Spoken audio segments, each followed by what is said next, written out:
ভারত সম্প্রতি বাংলাদেশ থেকে পোশাকসহ বিভিন্ন পণ্যের স্থলবন্দর দিয়ে আমদানিতে নিষেধাজ্ঞা আরোপ করেছে। 17 মে ভারতের বাণিজ্য ও শিল্প মন্ত্রণালয়ের অধীনস্থ directorate general of foreign trade draft এই নিষেধাজ্ঞা জারি করে। নিষেধাজ্ঞার মূল বিষয়বস্তু: তৈরি পোশাক রং।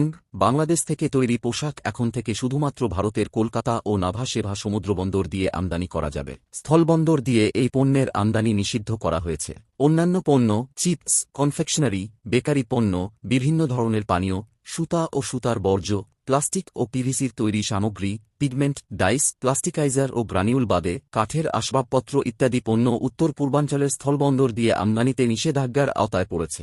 নিষেধাজ্ঞার কারণ: ভারতের এই পদক্ষেপের পেছনে কয়েকটি কারণ উল্লেখ করা হয়েছে।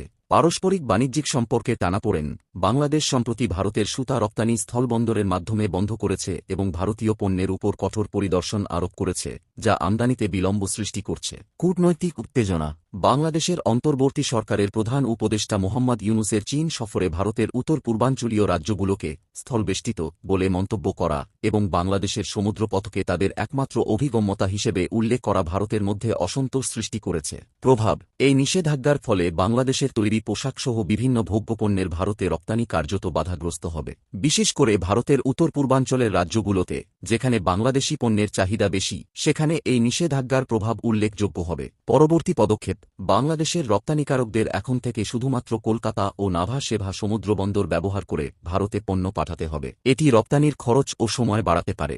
দুই দেশের মধ্যে বাণিজ্যিক সম্পর্ক স্বাভাবিক করতে কূটনৈতিক আলোচনার প্রয়োজনীয়তা দেখা দিয়েছে।